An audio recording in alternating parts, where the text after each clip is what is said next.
যে ছাত্রদের আন্দোলনের মাধ্যমে ইউনূস একটি ক্ষমতা দখল করে এবং ছাত্ররাই ছাত্ররা আসলে সবুজ সারিতে ছিল আন্দোলনে, তারা 10 দিনের মাথায় উপদেষ্টা পদে উপনীত হয়।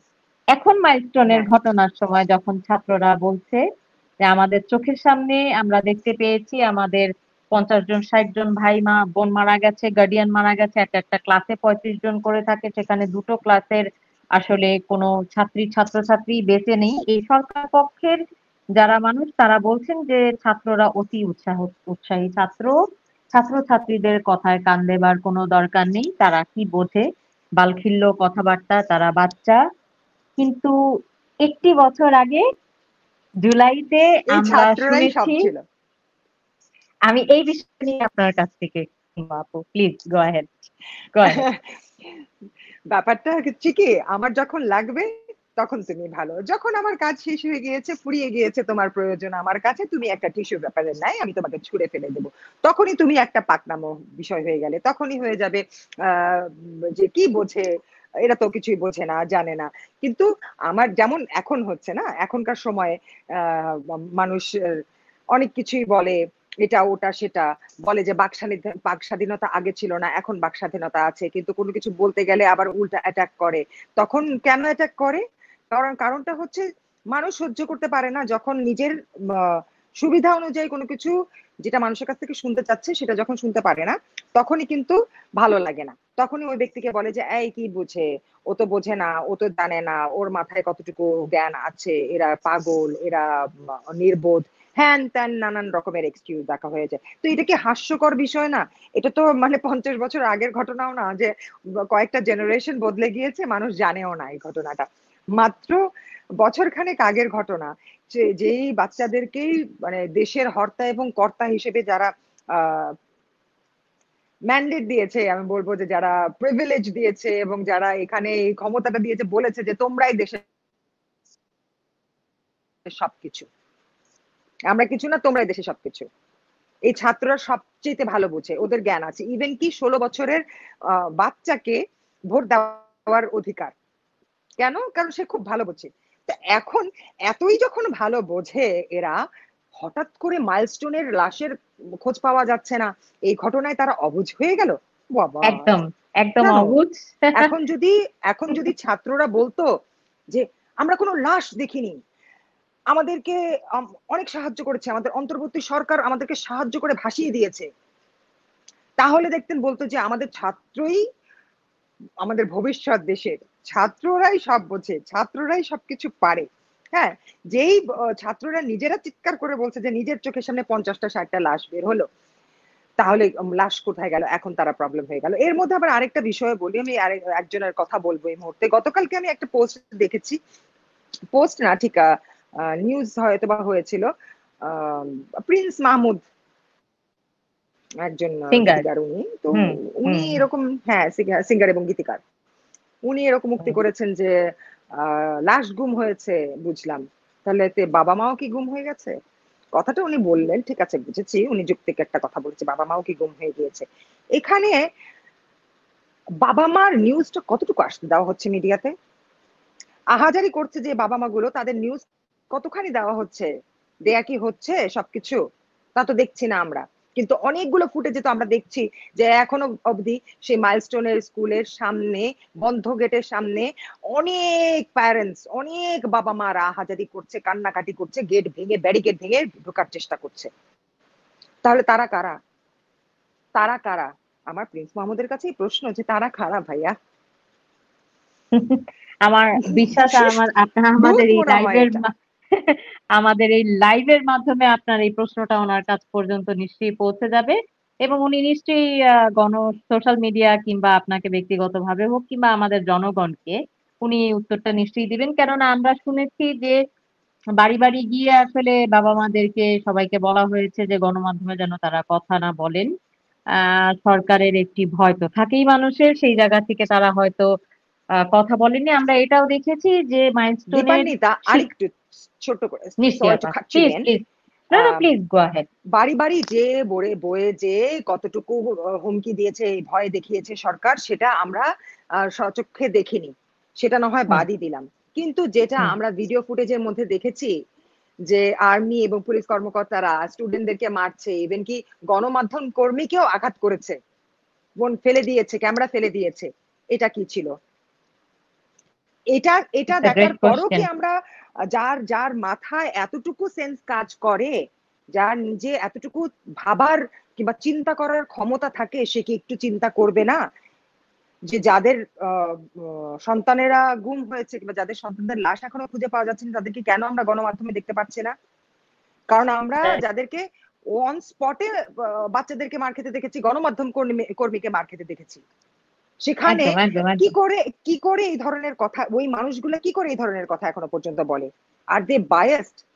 অবশ্যই আপু, আমার কাছে মনে আপনার হয় দে আর কাছে এটা আমি বায়াসড। একটু প্রশ্ন করতে চাই, আপনার কি মনে হয় আসলে কেন গণমাধ্যম কর্মীদেরকে তারা মারলো, এবং ছাত্রদের সঙ্গে আসলে পুলিশ এবং সেনাবাহিনীর কেন হাতাহাতি হয়েছে এবং বেশ মারপিটের ঘটনা রয়েছে, এটা কেন হতে পারে বলে আপনার মনে হয়, কি কারণ ছিল? এটা এটা দেখেন, এখানে তারা ক্লিয়ারলি বোঝা যাচ্ছে যে কতটুকু কতগুণ জন মানুষ মারা গিয়েছে, কতগুলো বাচ্চা সেখানে নিহত হয়েছে, এই পুরো সংখ্যাটা তারা রিভিল হোক চাচ্ছিল না। অল্প সংখ্যার মধ্যে চালিয়ে গেলে তারা হয়তোবা বেঁচে যেত, এরকম একটা বিষয়।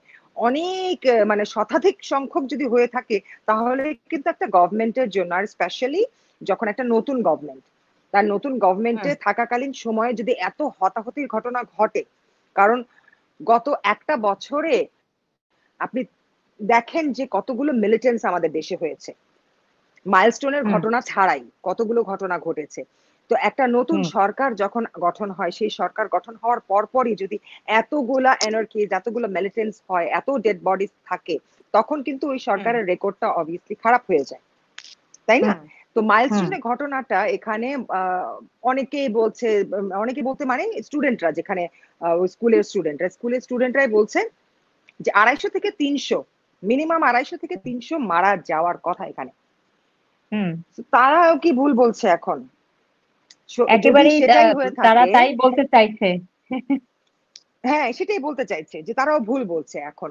তাহলে হুম এই এই হুম চেষ্টাটা শুধুমাত্র তাদের গুডউইলটা যাতে জেপার্টাইজড না হয়, সেটার জন্য হুম। তারা চেষ্টা করছে, যে তারা ধামাচাপা দিয়ে রাখলো, এত কিছু জানতে দিল না। মিডিয়াতে বেশি মানুষ জানতে পারলে এটা ইন্টারন্যাশনালি এটা নিয়ে অনেক সমালোচনা হবে এবং বিপক্ষ দল একদম। এই সুযোগটা গ্রহণ করবে। এটা হচ্ছে তাদের ধারণা, যার কারণে ধামাচাপা দিচ্ছে। কিন্তু ধামাচাপা কোন জিনিসটাকে দেয়া যায়, যেটা আড়ালে 2-4 জনের সামনে হয়েছে? এত শতাধিক মানুষের সামনে যে ঘটনা ঘটে, সেটাকে ধামাচাপা দেওয়ার চেষ্টা করলে তো এটাকে বোকামি ছাড়া আর কোনো কিছু না। সেই অগাস্ট থেকে শুরু করে এ পর্যন্ত আমি দেখে এসেছি যে এই সরকার দ্বারা stupid attempt and stupid decision ছাড়া, মানে একটা সার্কাস, আপনি শুরুতে বলেছিলেন না যে সার্কাসে পরিণত হয়েছে, ও হুম। সার্কাস ছাড়া আর কোনো কিছুই না। আমি পুরোটাই দেখছি যে একটা সার্কাসের মতো ঘটনা। কোনো এখানে ডিসিশন একজন ঠিক আমার নেই, তারা জানে না কোথায় কি করবে। আমাদের একজন দর্শক এখানে খুব সুন্দর একটি কমেন্ট লিখেছেন, SHR, যিনি বলছেন মাইলস্টোন পুরোপুরি সিসিটিভি ক্যামেরার আওতায় ছিল, কিন্তু একটি ক্লিপও প্রকাশিত কেন হলো না, ব্ল্যাক বক্সের রেকর্ড কেন প্রকাশ হলো না? আমি মনে করি সরকার কাটছাঁট করে হয়তো একদিন প্রকাশ করবে। আপা, আপনাকে আমি একটু জিজ্ঞাসা করতে চাই যে প্রকাশ এটা করবে। বুঝলাম যে তা যা কিছু তারা বলতে চাইছে, সেটা বুঝলাম। আপনিও একটা সুন্দর কথা বললেন যে ঘরে ঘরে গিয়ে বাবা মাদেরকে বলেছে কিনা সেটা যেহেতু আমরা চোখে দেখিনি, শোনা কথা, সেই দিকে আমরা না যাই। এই ঘটনা ঘটার পরে যেদিন পুরো দেশে একটি শোক পালন করবার জন্য দিন নির্ধারণ করা হলো, সেই দিন মোহাম্মদ ইউনূস আসলে 4 দলের সঙ্গে দেখা করলেন, একত্রিত হলেন, তারা ইউনিটি শো করলেন। সেখানে আমরা বেশ হাসি ঠাট্টার রোল দেখলাম, তারা হেসে হেসে বেশ সকলে মিলে একসাথে ছবি তুললেন। মাইলস্টোনের এই ঘটনার পরে সকল রাজনৈতিক দলের সাথে ওনার একত্রিত হয়ে বৈঠক করে একাত্মতা প্রকাশের কি কারণ থাকতে পারে? একটি দুর্ঘটনা ঘটেছে দেশে, এখানে তাদের আসলে একত্রিত হওয়ার এবং শক্তি বা বল দেখানোর, যে আমরা ইউনাইটেড আছি, জুলাই শক্তি, আমরা যারা একসঙ্গে আন্দোলন করে আহ ওনাদের তথাকথিত ফেসিজমকে ওনারা ডাউন করেছে, এই এই ঘটনার সাথে এই ঘটনার কি কারণ হতে পারে? কি মনে হয় আপনার কাছে, ওনাদের ভয় কোথায় ছিল, আবার কেন একত্রিত হতে হলো, বা কি বিষয় আসলে? রিফান্ডিতা, একটা কথা তো শুনেছেন আপনি অনেকবার নিশ্চয়ই, ছোটবেলা থেকে আমিও অনেকবার শুনে এসেছি, ঠাকুর ঘরে কে, আমি কলা খাই না। শুনেছেন তো? আহ এই সরকারের অবস্থানটা তাই হয়েছে। প্রতিটা বার কিন্তু তারা নিজেদের কর্মকাণ্ডেই না তাদের উপরে সন্দেহের একদম জোরালো নজরটা নিয়ে এসে দিচ্ছে। মানে পাবলিক অ্যাটেনশনটা তাদের উপরে, সন্দেহের অ্যাটেনশনটা তাদের উপরে চলে যাচ্ছে তাদেরই কর্মকাণ্ডের জন্য। প্রত্যেকটা জায়গায় দেখেন এরকম একটা ঘটনার পরে প্রেস কনফারেন্সে সব রাজনৈতিক দলকে, বাকি মানে আওয়ামী লীগ বাদে আর বাকি সবাইকে সবাইকে ডেকে একসাথে একত্রিত হয়ে কি প্রমাণ করতে চাইলেন, কি বোঝাতে চাইলেন, আসলে কি বোঝাতে চাইলেন, মানে তাদের এখানে একত্রিত হওয়ার কি কারণটা ছিল? মিলাদ ছিল ওই দিন? না, কোনো মিলাদ একেবারেই করে না। দেয়া দেয়া হয়েছিল? তো তাহলে ওনারা একসাথে একত্রিত কেন হলো? তো এটা কি একটা সন্দেহের বিষয় না? মনে হচ্ছে না যে ওনারা হয়তো বা প্ল্যান সাকসেসফুল হয়েছে, এর জন্য সবাই একসাথে সেলিব্রেট করলো, এরকম কোনো কিছু। একসাথে একদমই করেছে, তাই। তাই না? হ্যাঁ, একেবারেই তো তাই। এটা সন্দেহ তো জাগতেই পারে। আর এই সন্দেহ যদি জাগে আমার মনে, আমি একজন দেশের সচেতন নাগরিক হিসেবে যদি এই প্রশ্নটা তুলি, আমার কি অপরাধ আছে এখানে কোনো? আমার কি অন্যায় আছে এখানে কোনো? কিন্তু হ্যাঁ, অন্যায় আছে তাদের কাছেই, যারা এখনকার বর্তমানের ক্ষমতাসীন। তাদের কাছে অন্যায় এটা। তাদের কাছে এটা অন্যায় কেন হয়ে দাঁড়াবে? যদি তারা আগের সরকারকে এই বিষয় নিয়ে বদনাম, মানে অ্যালিগেশন দিয়ে থাকে, এই বিষয় নিয়ে তারা সবসময় বদনাম করে থাকে যে এই সরকার এভাবে করেছে, তাহলে এখন কেন আমি সত্য বলছি, আমি প্রশ্ন করছি, আমি আমার সচেতনতার জায়গা থেকে কিছু প্রশ্ন ছুড়ে দিচ্ছি সরকারের কাছে, যেটা আমার অধিকার আছে প্রশ্নটা করার, এবং ওই প্রশ্নের উত্তর পাবারও সম্পূর্ণ অধিকার আমার রয়েছে। তাহলে আমি কেন সেই উত্তর পাবো না, কিংবা উত্তর চাইতে গেলে কিসের জন্য আমাকে আহ ফ্যাসিবাদের দোষর বলা হবে, আমাকে আওয়ামী লীগের দালাল বলা হবে? কিসের জন্য এইসব কথা উঠে আসবে? তাহলে যদি এরকম কথাই উঠে আসে, তাহলে কি বলবো না যে আহ তারা এই সেম কাজটাই সরাতে চেয়েছে, তারা নিজেরাই এটা হতে চেয়েছিল, ফ্যাসিবাদ তারাই কায়েম করতে চেয়েছিল, ফ্যাসিস্ট তারাই হতে চাচ্ছিল। Isn't that very clear? একদমই আপনার কথা থেকে একটি বেশ আরেকটি কথা আমার মনে পড়লো, যে একসময় বলা হতো যে কিছু বললেই রাজাকার, রাজাকার ট্যাগ দেয়া হয়, আমাদের স্বাধীনতা নাই, ফ্যাসিজম, বাক স্বাধীনতা নাই, এরকম কোনো কিছু নাই। কিন্তু এখন দেখতে পাচ্ছি যে বাংলাদেশের পক্ষে কোনো কথা বলে, 1971 দীপান্বিতা, মুক্তিযুদ্ধের পক্ষে আপনি কি কথা আছেন বললে, আপু? হ্যাঁ হ্যাঁ। আছি, আছি। বলছি যে একটা সময় আসলে আমরা দেখতাম যে মানুষজন বলতো যে কোনো কিছু বললেই রাজাকার ট্যাগ দেওয়া হচ্ছে, কোনো কিছু বলেই দাবি ট্যাগ দেওয়া হচ্ছে। কিন্তু এখন হ্যাঁ, হ্যাঁ, 1971-এর পক্ষে কথা বললে, বাক স্বাধীনতার কথা বললে, গণতন্ত্রের কথা বললে ফ্যাসিস্ট ট্যাগ ট্যাগ দেওয়া হচ্ছে। তাহলে এখানে তো কোনো পার্থক্য দেখতে পাচ্ছি না আমরা। হ্যাঁ, তাহলে ওনারা যেই ফ্যাসিজমের পার্থক্য দেখছি না। বিরুদ্ধে আসলে কথা বললো, বাক স্বাধীনতা তারা চায় না, বৈষম্য চায় না, তাহলে তারা আসলে কি অন্যের বাক স্বাধীনতার কতটুকু মূল্যায়ন করছে? কারণ তারা তো ফ্যাসিস্ট ট্যাগ লাগিয়ে দিচ্ছে, সেই একই তো বিষয় আসলে। তাহলে পুরোটাই একটা ধোঁকাবাজি ওইটা ছিল। আমি প্রথমে বলে দিয়েছি, প্রথমেই বললাম। হ্যাঁ, অবশ্যই। কারণ প্রথমেই আমি এটা বললাম যে তারা যেটা নিয়ে অ্যালিগেশন এনেছে আওয়ামী লীগ সরকারকে, মানে আওয়ামী লীগ সরকারকে দায়ী করেছে যেসব দায়গুলোতে, সেইগুলো কাজ তারা নিজেরাই যদি করে থাকে, তাহলে তারা আওয়ামী লীগ সরকারকে খারাপ কেন বলবে? তাহলে তারা তাদেরকে ফাঁসিবাদ কেন বলবে? আমরা কেন তাদেরকে ফ্যাসিস্ট বলবো?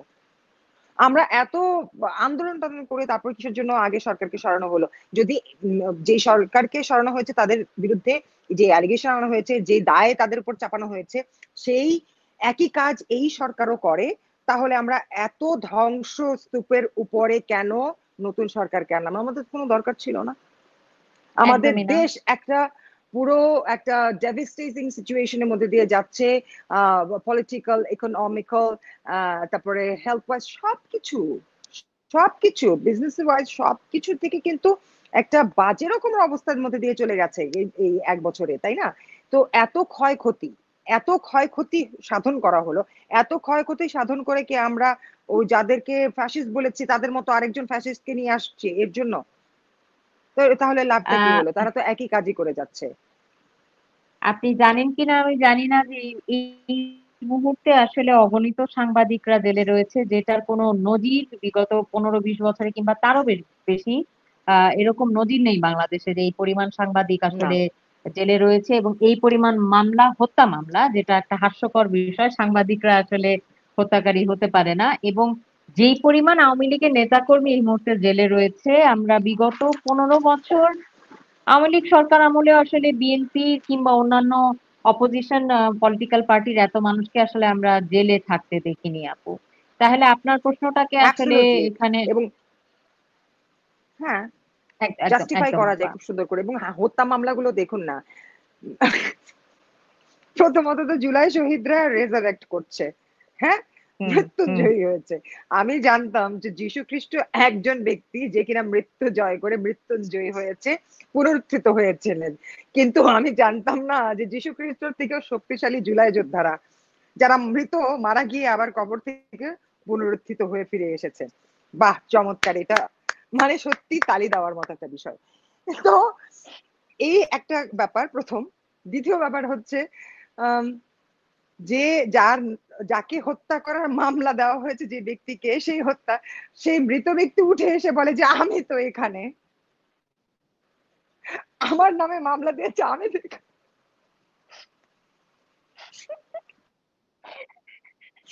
মানে বিদেশে পড়ে আছে, ধরেন বিদেশে হুম, পড়ে আছে, কিন্তু জুলাইয়ের অমুক তারিখে অমুক ব্যক্তিকে রাস্তার উপরে ওখানে মারা হয়েছে।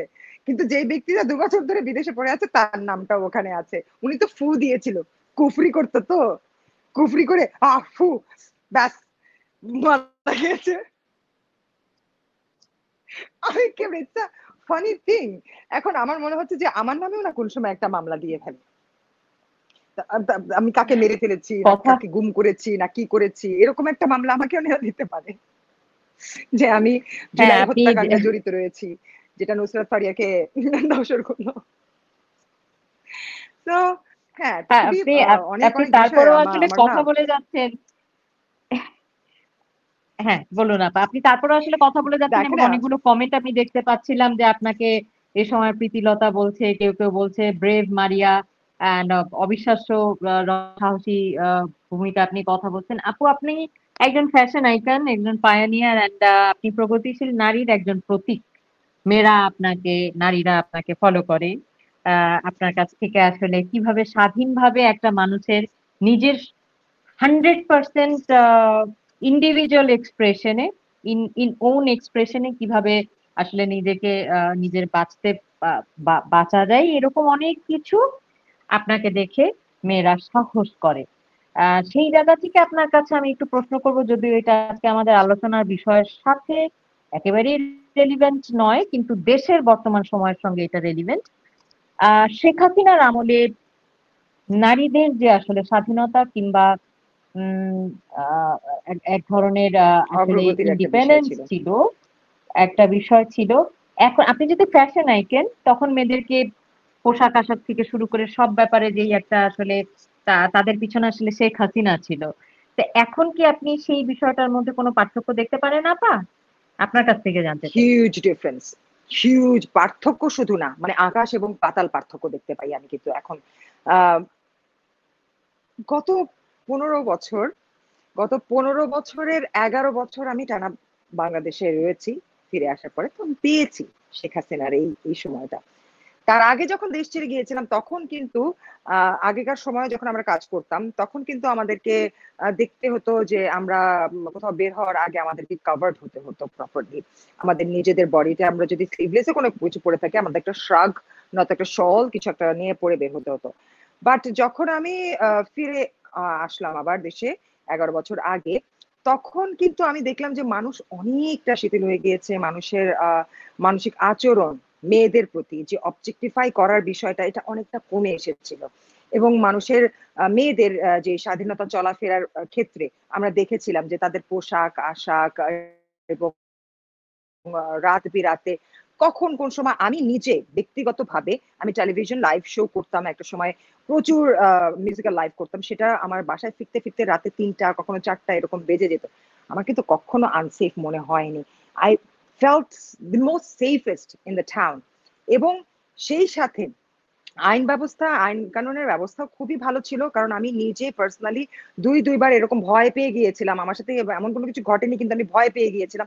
ভয় থেকে কিন্তু আমি 999-এ ফোন দিয়েছি, এবং 5 to 10 মিনিটস এর মধ্যে দুটো টাইমে দুটো বারই কিন্তু 5 থেকে 10 মিনিটের অন্তরে আমার কাছে পুলিশ পেট্রোল চলে এসেছে এবং আমাকে সেখান থেকে সেফলি ট্রান্সপোর্ট করে দিয়েছে আমার জায়গা মতো ওকে বাসায়। সো আমি এই সুবিধাটা পেয়েছি। নারীদের অগ্রগতির কথা যদি আমি বলি, নারীদের পোশাক আশাক নিয়ে স্বাধীনতা তো অবশ্যই, কারণ আমরা তখন যে কাজগুলো করছিলাম, যেভাবে করে নিজেদেরকে বিকশিত করছিলাম, মানুষ কিন্তু দেখতাম যে চারিদিকে প্রেইজ করা শুরু করেছে। কেউ যদি একটু মানে উৎকোচিফাই করতো, কমেন্টে সে কিছু লিখতো, তখন কিন্তু দেখতাম যে আরো 2-3 জন ব্যক্তি এসে সেটাকে কাউন্টার দিচ্ছে, ওই মেয়েটার পক্ষে কথা বলছে। তো এই যে একটা মানসিক চিন্তাধারা, এটা কোনো ল এন্ড অর্ডার জারি করা হয়নি, কিন্তু একটা সিস্টেমের মধ্যে চলে এসেছিল, একটা মানসিকতা তৈরি হয়ে গিয়েছিল এই সময়টায়, শেখ হাসিনা সেই সময়টা। সেই সাথে নারীদের যে অগ্রগতি এবং বিকশিত হওয়ার যে বিষয়গুলো, যে সেক্টরটা, আমরা কত লাখ কত লাখ নারী উদ্যোক্তা পেয়েছি গত 15 বছরে, তার কি কারো হিসাব আছে? প্রতি বছরে কয় লাখ নারী উদ্যোক্তা বেরিয়েছে। এতগুলো আমি আমার নিজের চোখে দেখেছি, কারণ কি আমি এমন একটা শো উপস্থাপনা করতাম টেলিভিশনে, যে শোটার মধ্যে প্রচুর পরিমাণে নারী উদ্যোক্তাদেরকে ইনভাইট করা হতো তাদেরকে ইন্টারভিউ নেওয়ার জন্য, এবং যারা কিনা পায়োনিয়ার নারী উদ্যোক্তা বা নতুন নারী উদ্যোক্তা তাদেরকে নিয়ে কিন্তু অনেক শো করতে হতো। তো যার কারণে আমি এটা দেখেছি যে নারী উদ্যোক্তারা কত লাখে লাখে নারী উদ্যোক্তা প্রতি বছরে বেরিয়েছে। কিসের জন্য বেরিয়েছে, কেমন করে বেরিয়েছে? সরকার থেকে এই সুবিধাটা করে দেওয়া হয়েছিল। এই সুবিধাটা কে করেছিলেন? শেখ হাসিনা করেছিলেন, কারণ উনার মানসিকতাটা এরকম যে উনি নারীদেরকে শক্তিশালী রূপে দেখতে পছন্দ করেন। If I am not wrong, if I understand her properly, her psychology, if I do understand her psychology, then I would say she is a person who likes to see women on their empowerment. তো উনি এই বিষয়টাতে এর জন্য অনেক কাজ করেছে, নারী উদ্যোক্তাদের সৃষ্টি করার জন্য অনেক রকমের সুবিধা দিয়েছে, যার কারণে লাখে লাখে নারী উদ্যোক্তা সৃষ্টি হয়েছে। নারীরা বিকশিত হতে পেরেছে যে আমরা সাপ্রেস নই, আমরা বঞ্চিত নই, আমরা অবহেলিত নই। এই যে নারীদের শক্তিটা, এটা গ্র্যাজুয়ালি দিনে দিনে বছরের পর বছর পেয়ে এসেছে, বৃদ্ধি পেয়েছে নারী শক্তিটা, যে আমি স্বয়ং সম্পূর্ণ, আমিও এখন দায়িত্ব নিতে পারি, আমি কারো উপর ডিপেন্ডেন্ট হয়ে থাকছি না, আমি অন্যায় মানবো না, আমি অবহেলিত হব না। এই যে প্রতিবাদের এই শক্তিটা, এটাও কার জন্য এসেছে? এটা শেখ হাসিনার জন্য এসেছে, কারণ উনি চারিদিকে সিস্টেমটাই তো এরকম করে দিয়েছিলেন। ইভ টিজিং এর বিষয়টা আমরা তো ভুলেই গিয়েছিলাম যে বাংলাদেশে ইভ টিজিং জিনিসটা হয়। আমি কোথাও তো ইভ টিজিং দেখতাম না, বাট আগে দেখতাম, 15-16 বছর আগে আমি দেখতাম রাস্তায় বেরোলে পরে যদি কোনো একটা শপেও আমরা নেমে একটা পানির বটল কিনতে যেতাম, গাড়ি থেকে নেমে একটা পানির বটল কিনতে গেলে পরেও দোকানদারের পাশে একজন দোকান গান গাইতে শুরু করে দিত, কিংবা হুইসেল বাজাতো এরকম। এখন তো এরকম দেখি না, এখন তো এরকম হয় না। আমরা তো এখন আমাদের এলাকায়, আমরা যেখানে থাকি আমাদের এলাকায় তো আমরা মেয়েদেরকে দেখি হট প্যান্ট পরে, ট্যাঙ্ক টপ পরে, ক্রপ টপ পরে, রিক্সায় পর্যন্ত চলছে, রিক্সায় উঠছে হট প্যান্ট এবং ক্রপ টপ পরে। কই রিক্সাওয়ালা তো এটাকে দেখে হ্যাঁ এরকম করে তাকিয়ে থাকছে না, রিক্সাওয়ালারও অভ্যস্ত হয়ে গিয়েছে এই বিষয়গুলো। তো কতটুকু লিবারাল হয়ে গিয়েছিল যে এখন নারীরা একটা কাপড় পরলেই সে কাপড়ের দ্বারাই তাদের চরিত্রকে ডিফাইন করা হবে, এরকম ছিল না, কিন্তু জিনিসটা কিন্তু উন্নত হয়ে এসেছিল, অবজেক্টিফাইং ব্যাপারটা উঠে গিয়েছিল। নারীদেরকে তাদের পোশাক নিয়ে তাদের চিহ্নিত করা, তাদের ক্যারেক্টার অ্যাসাসিনেশন করা, তাদেরকে স্লাট শেমিং করা, এই বিষয়টা কমে গিয়েছিল। কিন্তু 5ই অগস্টের পর থেকে এটা যেন আবার সেই 20 বছর আগের অবস্থানে পরিণত হয়ে গেছে, আবার সেই 20 বছর আগে পিছিয়ে গিয়েছি আমরা। এই 5 আগস্ট হলো, মধ্যযুগে। দীপান্বিতা আপনি আমার কমেন্ট সেকশনে গেলেই তো আপনি দেখতে পাবেন, আপনি নিজে দেখতে পারবেন মানুষ, বাংলাদেশের মানুষ যে এতটা মূর্খ, এবং মূর্খ আমি বলছি যে শিক্ষাগত যোগ্যতায় মূর্খ তা না, মানবিকতায় মূর্খ এবং উইজডমেও মূর্খ, তাদের উইজডম নেই। তাদের হুম। শিক্ষাগত যোগ্যতা আছে, তাদের একাডেমিক শিক্ষা আছে, কিন্তু তাদের উইজডম নেই। তাদের মানবিকতাও নেই, তারা বোঝেই না এইসব জিনিস, অ্যাটিকেটও নাই তাদের মধ্যে। এত নোংরা ভাবে কোনো ব্যক্তি চিন্তা করতে পারে, এটা আমাদের দেশের মানুষ তাদের মানে কমেন্ট যদি আমার কমেন্ট সেকশনে না যেয়ে দেখতাম, তাহলে আমি কখনো জানতেই পারতাম না যে মানুষ এতটা নোংরা ইমাজিনেশন রাখতে পারে। তো সেটা বৃদ্ধি পেয়েছে কি করে? এখন আমাদের তো কোনো সাইবার ক্রাইম নেই, ডিপার্টমেন্টই নেই। আগে তো এটা কন্ট্রোল হয়েছে কারণ সাইবার ক্রাইম ডিপার্টমেন্ট ছিল। আমাদের সাথে এগুলো অন্যায় হয়েছে, আমাদের মধ্যে আমরা কমপ্লেন করেছি, আমরা সেই কমপ্লেনের ঠিকই রেজাল্ট আমরা পেয়েছি, একদম একদম কন্ট্রোলে ছিল। বাট এখন তো কোনো কিছুই নাই। একেবারেই স্বাধীন আপনি তো ঠিক দেশ কথা। হয়েছে এদের জন্য, জঙ্গিদের জন্য স্বাধীন হয়েছে, রেপিস্টের জন্য স্বাধীন হয়েছে দেশ, যারা অভদ্র, অসভ্য, মানে অমানুষ, হ্যাঁ, তাদের জন্য দেশ স্বাধীন হয়েছে।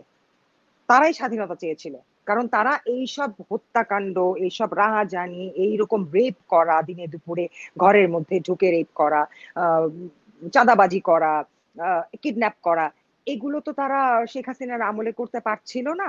যার কারণে তারা স্বাধীনতা, আসলে ঠিকই বলেছে, স্বাধীনতা ছিল না।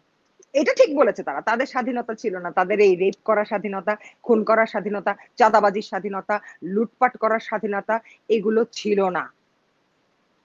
জঙ্গিদের এই স্বাধীনতা ছিল না বলেই তারা এই স্বাধীনতা চাচ্ছিল। আর যেটা শেখ হাসিনা চায়নি বলে তার উনি খারাপ হয়ে গেছে, যার কারণে আয়নাঘর নামক একটা অদ্ভুত রূপকথা বানিয়ে মানুষকে শোনাচ্ছে, যে রূপকথাটা শুনে মানুষ একটু অ্যামিউজড হচ্ছে না, একটু অ্যামিউজমেন্টেরও দরকার আছে। তো আমরা তো অ্যামিউজড হতে পারছি না, মানে এমন লেম একটা রূপকথা, seriously so lame, so lame. কি করে এত লেম হয় মানুষ আমি বুঝি না। খুব খুব খুব খুব খুব খুব এক একটা জায়গা করে বলে যে এখানে নাকি তাদেরকে রাখা হতো, আয়না ঘর এটা ছিল, হ্যাঁ। আমার বলতে ইচ্ছা করে সেই মানুষগুলোকে, তারা কি কখনো বয়েজ হোস্টেলের শাওয়ার স্পেস দেখেছে? মানে বিদেশে কখনো বয়েজ হোস্টেলে শাওয়ার স্পেস দেখেছে? বিদেশের বয়েজ হোস্টেলে শাওয়ার স্পেস কিন্তু এরকম প্রত্যেকটা ওয়ালের মাঝখানে মাঝখানে পার্টিশন দেওয়া সামনে কিন্তু খোলা। তো ওভাবে কিন্তু শাওয়ার নেয়, তো ওরকম একটা স্পেস বানিয়ে তার সামনে একটা গেট দিয়ে আমি বললাম যেটা আয়না ঘর, আয়না ঘর। তো ইটস সো ফানি, আমার এত হাসি লাগে এই জিনিসগুলো চিন্তা করলে। এরপর আমি খেয়াল করে দেখেছি যে মেটাল চেয়ার যেটা বানিয়েছিল ওই আয়না ঘরটা যেটা দেখিয়েছে, হ্যাঁ, ভেন্টিলেশন বলেছিল কি যে গামছা বাবা, আপনার তো নিশ্চয়ই মনে আছে ওনার কথা, গামছা বাবার কথা, হ্যাঁ। গামছা বাবা বেরিয়ে কিন্তু উনি বলেছিলেন যে কোনো একটা সূর্যের এক ফোঁটা আলো নাকি সেখানে ঢুকতে পারে না, সূর্যের এক ফোঁটা হুম। আলো যদি সেখানে ঢুকতে না পারে, তাহলে আমি এত বড় সাইজের 16x16 হবে নিশ্চয়ই, হ্যাঁ। ভেন্টিলেশন কি ভেন্টিলেটর। করে দেখলাম? আপনি তো দেখেছেন, দেখেননি? না দীপান্বিতা, আপনি হাসবেন না, আপনি সত্যি বলেন দেখেছেন কিনা। দেখেছেন তো, দেখেছি ভেন্টিলেশন দেখেছি। আছে, এবং ভেন্টিলেশনের চারপাশ দিয়ে, এদিক দিয়ে চারপাশ দিয়ে আপনি দেখবেন যে নতুন রং লাগানো হয়েছে। আয়না ঘর, আয়না ঘরে মানে শেখ হাসিনা চলে যাওয়ার পরও অন্তর্বর্তীকালীন সরকারের খুব শখ জেগেছিল আয়নাঘরটা একটু রং করার জন্য, কিন্তু রং করতে গিয়ে টাকা ফুরিয়ে গিয়েছিল, ত্রাণের টাকা ওনারা দিতে চায়নি। গভর্নমেন্ট সরকারের টাকা খরচ করে ওনারা পেইন্টার করতে পারেননি, শেষ করতে পারেনি পেইন্টটা, তাই তার মানে আধো আপনি আধো বলতে পেইন্ট ছিল, চাচ্ছেন এটা একটা, এবং স্টিলের এটা চেয়ার একটা কিন্তু, হ্যাঁ। মানে আসলে এখন আমরা লাইভ নাটক দেখছি, রিয়েলিটি শোর মতন রিয়েলিটি নাটক দেখছি, এবং এটা একটা লাইভ নাটকই তো দেখছি। তা না হলে দেখেন, রিয়েলিটি। স্টিলের একটা চেয়ার নিয়ে এসে, আমরা জানি যে মেধাবীদের সরকার গঠন হয়েছে, সবাই কিন্তু হাইলি এডুকেটেড, এখনকার সময়ের অন্তর্বর্তীকালীন সরকারের উপদেষ্টা যারা রয়েছে তারাই কিন্তু highly educated people, okay, no doubt in that. But look at what's happening around with highly educated people, how they're running the country and how they're instructing their people to do their job, to cover it up, and how they're doing it. দেখেন স্টিলের একটা chair, আপনি আমরা সবাই জানি যে স্টিলের chair ব্যবহার করলে বৈদ্যুতিক তরঙ্গটা সেটা মাটিতে পৌঁছে, আপনি যদি ওই ফ্লোরে দাঁড়িয়ে থাকবেন, আপনি শক দিবেন, আপনার গায়ে চলে আসবে এটা, বৈদ্যুতিক তরঙ্গ তো, তাই না? এটা ইলেকট্রিসিটি পাস করে তো। তো আপনি যদি স্টিল দিয়ে তো ইলেকট্রিসিটি পাস হয়, আয়ন দিয়ে ইলেকট্রিসিটি পাস হয়, তো আপনি আয়ন এন্ড স্টিল ব্যবহার করেছেন ওই চেয়ারটা, ওটা দিয়ে পুরোটাই বানিয়েছে। এবং ওটা বলছেন যে ইলেকট্রিক শক দেওয়া হয়, ইলেকট্রিকিউট করা হয় একটা স্টিলের চেয়ার দিয়ে। মানে how stupid can you be? এতটা লেম কি করে হয়? আমি বুঝি যে মানুষ যদি ড্রামা করে, মানুষ যদি কোনো কাভার আপ দেওয়ার জন্য নতুন স্টোরি বানায়, খুব স্ট্রং স্টোরি কিন্তু বানাতে হয়। একটা কথা আমার হুম। মা বলতো যে চুরি বিদ্যা মহাবিদ্যা, যদি না পড়ো ধরা। ধরা। আসলে কিন্তু তাই, এটা কিন্তু মহাবিদ্যা। কারণ এটা ধরা পড়ে গেলে তো শেষ, তুমি তো কোনো লাভ হলো না। কিন্তু এমন ভাবেই করতে হবে যাতে তুমি ধরা না পড়ো। আর প্রতিটা পদক্ষেপে প্রতিটা কাজই তোমরা করছো, যে প্রত্যেকটা জিনিসই ধরা পড়ে যাচ্ছে, প্রত্যেকটা জিনিসই হাস্যকর হচ্ছে। যেমন আজকের কথাটা যদি আমি বলি, আহ সমন্বয়ক যেটা চাঁদাবাজি করতে গিয়ে ধরা পড়েছে, তাই না? হুম। চাঁদাবাজি করতে গেল একজন সমন্বয়ক, হ্যাঁ, কট খেলো একজন সমন্বয়ক, পুলিশে ধরে নিয়ে গেল একজন সমন্বয়ককে, কিন্তু এখন যমুনা টিভি আবার নিউজে দেখাচ্ছে যে সে হচ্ছে আওয়ামী লীগের কর্মী। আওয়ামী হুম। লীগ হয়ে গেল এখন। তা এত আমার কথা হলো, ভালো বুঝলাম সে আওয়ামী লীগ। আপনারা গত 1 বছর ধরে এই আওয়ামী লীগকে নিয়ে আন্দোলন করেছেন সমন্বয়ক বানিয়ে, বাহ, কি চমৎকার! সেই আওয়ামী লীগ সমন্বয়ক হয়ে আপনাদের সাথে ছিল এবং যুদ্ধ করেছে এবং বক্তৃতা দিয়েছে, ওই ট্যাঙ্কের উপর উঠে উঠে হাল্লা বলেছে, অনেক কিছু করেছে। হ্যাঁ, তখন সে আওয়ামী লীগই ছিল, আওয়ামী লীগই ছিল, আওয়ামী লীগই করেছে এইসব কাজ। কি হাস্যকর না? এগুলো কাভার আপ দেওয়ার জন্য তো এরকম একটু মাথাটা খাটানো উচিত। যেহেতু আমরা ভেবেছিলাম যে এত বড় একটা ইন্টারিম গভর্নমেন্ট, মানে এত মেধাবীদের ইন্টারিম গভর্নমেন্ট, মেধাবী বসেছে, তাহলে মেধাবীরা তো নিশ্চয়ই ভালো কিছু দেখাবে, কিন্তু তারা আমাদেরকে এরকম হাস্যকর না, ভেরি লেম জোকস দিবে, এটা কখনো এক্সপেক্ট করিনি। লেমের থেকে বেটার জোকসই যদি দিতে হয়, give us some better jokes, not a lame joke. অদ্ভুত উটের পিঠে চড়ে চলেছে দেশ, এরকম একটা পরিস্থিতির মধ্যে দিয়ে যাচ্ছি। আপু, আমরা আমাদের লাইভের একেবারে শেষ প্রান্তে রয়েছি। আপনার অনেক শুভাকাঙ্ক্ষী দর্শক, তারা আপনাকে ভালোবাসা জানাচ্ছে, শ্রদ্ধা জানাচ্ছে, স্যালিউট জানাচ্ছে, বলছে যে আসলে সত্য কথা বলবার জন্য যে সাহস লাগে, আপনার অপরিসীম সাহসের প্রশংসা করছে। আমরা আপনার সুস্বাস্থ্য এবং দীর্ঘায়ু কামনা করি, এবং আমরা চাই আপনি আসলে একটি সাহসিকতার প্রতীক হয়ে দাঁড়ালেন। এতদিন একজন ফ্যাশন আইকন ছিলেন, এখন আমরা বলবো ফ্যাশন আইকন হতেও আসলে একটা সাহসিকতা দরকার হয়, কারণ আপনি যেই সময়টাতে যেই ইন্টারন্যাশনাল মানের আসলে ফ্যাশন কনসেপ্ট এন্ড প্রেজেন্টেশন নিয়ে, যেগুলো আসলে ইন্টারন্যাশনাল মডেলরা চিন্তা করে, বাংলাদেশের মডেলরা এই দুঃসাহসিকতা করে না, আপনি সেভাবে সামনে এসেছেন কোনো কিছু তোয়াক্কা না করে। আপনি বরাবরই সাহসী, কিন্তু আর্টিস্টরা, শিল্পীর। এই মানে এই বোল্ডনেস এর কারণেই আসলে আমি ইন্টারন্যাশনাল মডেল হতে পেরেছি, যার কারণে আমি ইন্টারন্যাশনাল এরিনাতে কাজ করতে পেরেছি। সো তখনও সাহসী ছিলাম, এখনো সাহসী, আর কাজের ক্ষেত্রে, আমার ইন্ডাস্ট্রির ক্ষেত্রে, আমার ফ্যাশন এরিনার ক্ষেত্রে। কিন্তু এখন সাহসিকতা দেখাচ্ছি আমার দেশের ক্ষেত্রে, আমার দেশের প্রয়োজনের ক্ষেত্রে। কারণ at the end of the day this is my country, এবং আমার বাংলাদেশে ফিরে আসার কারণটা হচ্ছে বঙ্গবন্ধু। তিনি আমাকে অনুপ্রেরিত করেছিলেন, তার কাছ থেকে অনুপ্রেরণা পেয়ে কিন্তু আমি বাংলাদেশকে ভালোবাসতে শিখেছি এবং বাংলাদেশে ফিরে আসার চেষ্টা করেছি এবং এসেছি। সো এইভাবে করে আমি যখন দেখছি যে আমার বাংলাদেশ, আমার দেশ, আমাকে প্রয়োজন আছে, তখন আমি অবশ্যই কেন দাঁড়াবো না? সাহস যদি থাকে তাহলে কেন দাঁড়াবো না? আর সৎ ব্যক্তি, সততার সবসময় সাহস থাকে। সততার সাহস আসলে কোনো কিছু দিয়ে কেনা যায় না, না অন্য কোনো কিছু দিয়ে দাবানো যায়। আর দীপান্বিতা, অনেক ধন্যবাদ আপনাকে আমাকে এত সুন্দর একটা অনুষ্ঠানে আমন্ত্রণ জানানোর জন্য। আজকে অনেকগুলো মনে না বলা কথা আজকে আমি বলতে পারলাম অনেক মানুষের সামনে, যেটার ইচ্ছা ছিল কিন্তু মানুষের সামনে তো এটা বলা যাচ্ছিল না। তো আপনার কারণে আছে, আপনার বদলতে পেরেছি। তার জন্য আবারও ধন্যবাদ, এবং ধন্যবাদ জানাই সকল দর্শককে যারা এতক্ষণ বসে আমাদের অনুষ্ঠানটি দেখেছেন এবং আমার কথাগুলো শুনেছেন। আমি জানি যে আমি আপনাদের মতো এত জ্ঞানী নই, এতটা বুঝি না, এতটা জ্ঞান আমার নেই। আমি যদি কোনো ভুল করে থাকি, আমার যদি কোনো ভুল হয়ে থাকে, কিছু ভুল বলে থাকি, তবে আশা করব এবং আপনাদের সবাইকে অনুরোধ করব ক্ষমা সুলভ দৃষ্টিতে দেখবেন, এবং আমার কোনো ত্রুটি থাকলে সেটা মার্জনার চোখে দেখবেন। ধন্যবাদ সবাইকে। ধন্যবাদ সুপ্রিয় দর্শক, এর সময়ের সাহসী কণ্ঠস্বর এবং দেশপ্রেমিক নারী। তিনি শুধু আসলে ফ্যাশন আইকন না, যিনি বললেন যে বঙ্গবন্ধুর প্রতি ভালোবাসার টানে তিনি বাংলাদেশে ফিরে এসেছেন এবং অনুভব করছেন দেশের তাকে প্রয়োজন, যে কারণে নির্ভীকভাবে ইনি বললেন অ্যারেস্ট হয়ে যেতে পারেন, তার বিরুদ্ধে হয়তো মামলাও হতে পারে। তারপরেও কথা বলছেন। আমার ধারণা তার এই সরব উপস্থিতি আপনাদেরকে অনুপ্রাণিত করবে এবং নিজের ভূমিকা এবং দায়িত্বটি বুঝে নেবার জন্য সহায়তা করবে। আমাদের সকলের সঙ্গে থাকবার জন্য আপনাদেরকে অত্যন্ত ধন্যবাদ। আমাদের নিয়মিত লাইভ দেখবার জন্য আমাদের ইউটিউব চ্যানেলটি লাইক করুন, সাবস্ক্রাইব করুন। জয় বাংলা, জয় বঙ্গবন্ধু।